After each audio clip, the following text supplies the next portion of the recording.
अगर आपको लगे कि कोई आपको रात में घसीट कर मौत की तरफ ले जा रहा है और अगली सुबह वही चेहरे लाश बनकर आपके सामने निकल आए, तो क्या आप दोबारा कभी सो पाएंगे? ये कहानी है मिर्ज़ापुर के एक ऐसे फार्म हाउस की जिसका दरवाज़ा आज तक बंद है। 4 दोस्त होते हैं, आकाश, सुधीर, प्रकाश और गौतम। वीकेंड ट्रिप पर निकले थे, मस्ती, हॉरर स्टोरीज और एक डरावनी रात। लेकिन उन्हें नहीं पता था कि वो जिस जगह जा रहे हैं वहाँ कोई उनका इंतज़ार कर रहा था। जैसे जैसे उनकी गाड़ी शहर से दूर जा रही थी, नेटवर्क गायब होने लगा। सड़क सुनसान, दोनों तरफ जंगल। और तभी प्रकाश की नज़र सड़क किनारे पड़े एक बरगद के पेड़ पर जाती, जहाँ एक भीगा हुआ लड़का खड़ा था। चुपचाप बैठा वो उन्हें देख रहा था, लेकिन अगले ही पल वो गायब हो गया। शाम के 4 बज रहे थे। वो लोग फार्म हाउस पहुँचे। टूटी दीवारें, जंग लगा गेट और घर के पीछे एक पुराना कुआं। गौतम ने धीरे से पूछा, यहाँ किसी की मौत हुई थी? लाश आज तक नहीं मिली। रात 8 बजे थे। सब लोग हॉल में बैठे हॉरर स्टोरीज सुन रहे थे। तभी प्रकाश की नज़र खिड़की पर पड़ी। कोई अंधेरे में भागा। इस बार उसने साफ देखा था, लेकिन दोस्तों ने मजाक उड़ाया। भूत ने तेरा नाम भी लिया क्या? सब हंस पड़े, लेकिन प्रकाश नहीं हंसा। उसके चेहरे पर डर था जो अब असली हो चुका था। रात और गहरी हुई। प्रकाश अपने कमरे में सोने चला गया और तभी बाथरूम से आवाज़ आई, टप टप टप। वो भागकर अंदर गया। नल बंद था, फर्श सूखा था, लेकिन आवाज़ लगातार आ रही थी, टप टप। अब की बार तेज़ थी। उसने डरकर दोस्तों को बुलाया। सब कमरे में पहुंचे और तभी सुधीर ने दरवाजे के नीचे देखा। गीले पैरों के निशान थे जो कमरे से बाहर जा रहे थे। लेकिन सबसे डरावनी बात यह थी कि घर में कोई भी नंगे पैर नहीं था। अगली सुबह गौतम ने कहा, रात वाले निशान बाहर जा रहे थे, लेकिन सुबह जो मैंने देखे वो घर के अंदर आ रहे थे।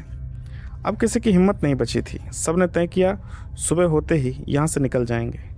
लेकिन असली डर अभी शुरू हुआ था। उस रात प्रकाश चीखते हुए उठा।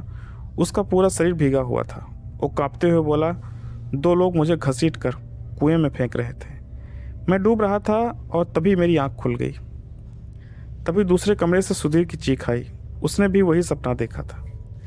अब चारों दोस्त हॉल में बैठे थे। किसी की हिम्मत नहीं थी कि सोने की। घड़ी की टिक टिक और बाहर का सन्नाटा उनकी सांसें रोक रहा था। सुबह 6 बजे सब सामान लेकर गाड़ी की तरफ भागे। लेकिन तभी उन्होंने जो देखा, कुएं के पास गांव वालों की भीड़ लगी थी। एक आदमी चिल्लाया, कुएं से 2 लाश मिली हैं।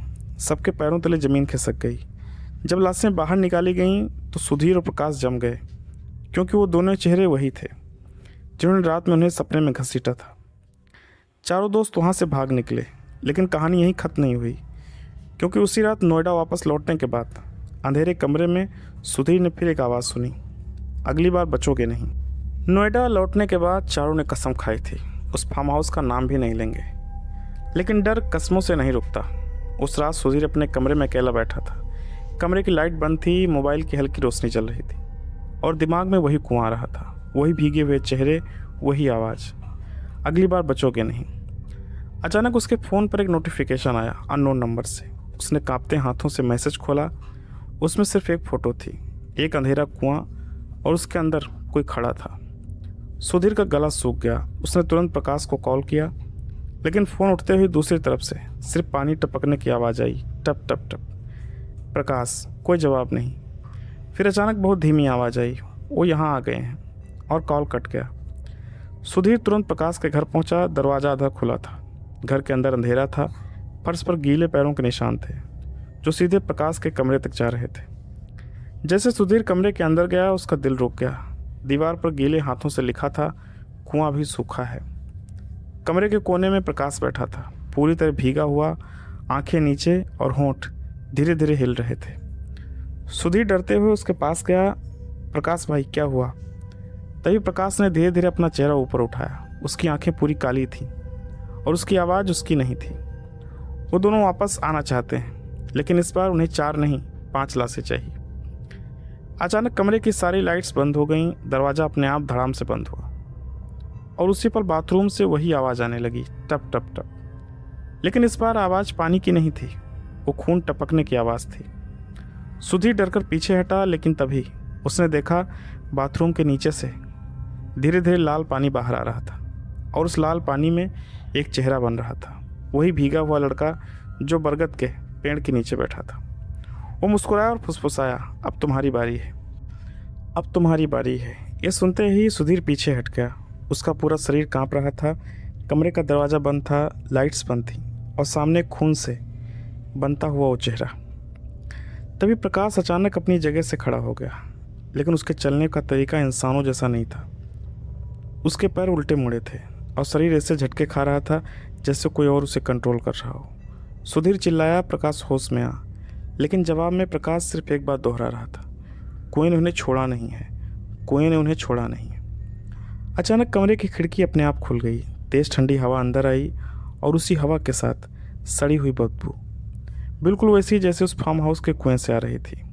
तभी सुधीर के फ़ोन पर एक कॉल आया। स्क्रीन का नाम देखकर उसके होश उड़ गए। कॉलिंग गौतम। सुधीर ने तुरंत फ़ोन उठाया, गौतम जल्दी बोल। लेकिन दूसरी तरफ गौतम रो रहा था, बहुत ज़ोर ज़ोर से। वो मेरे कमरे के बाहर खड़े हैं, दोनों पूरी तरह भीगे हुए। सुधीर का गला सूख गया, दरवाज़ा मत खोलना।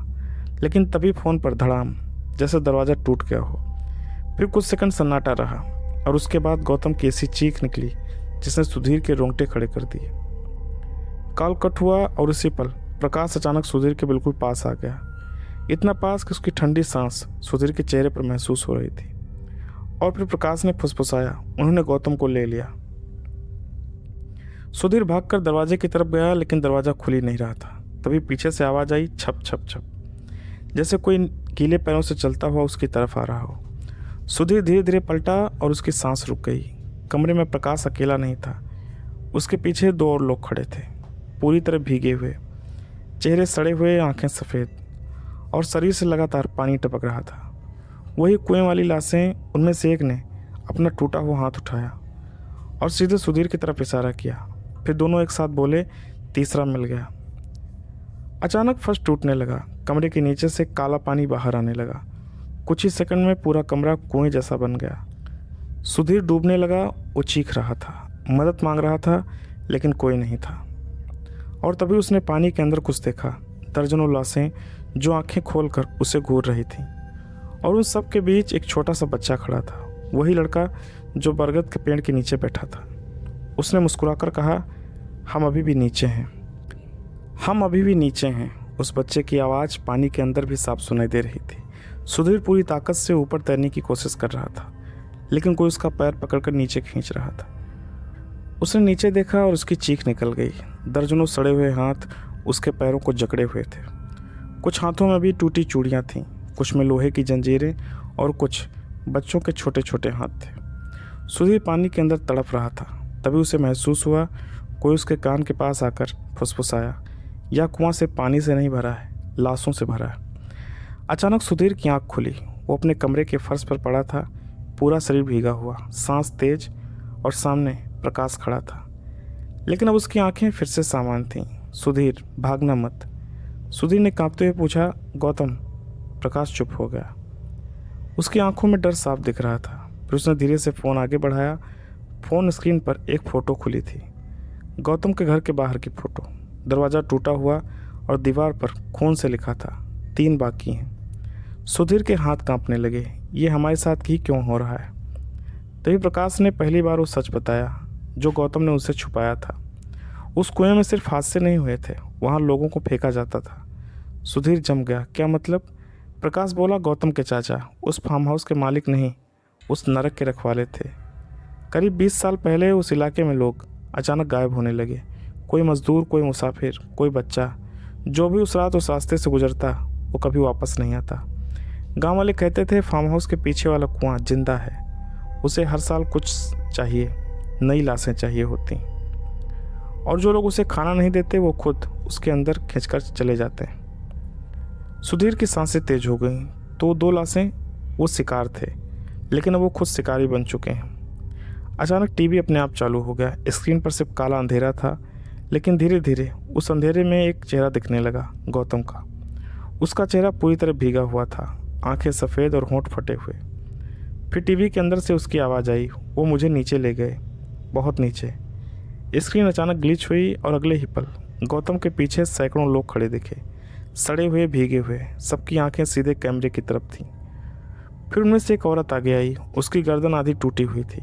उसने कैमरे के बिल्कुल पास आकर कहा, अब कुआं खुल चुका है, अब कोई नहीं बचेगा।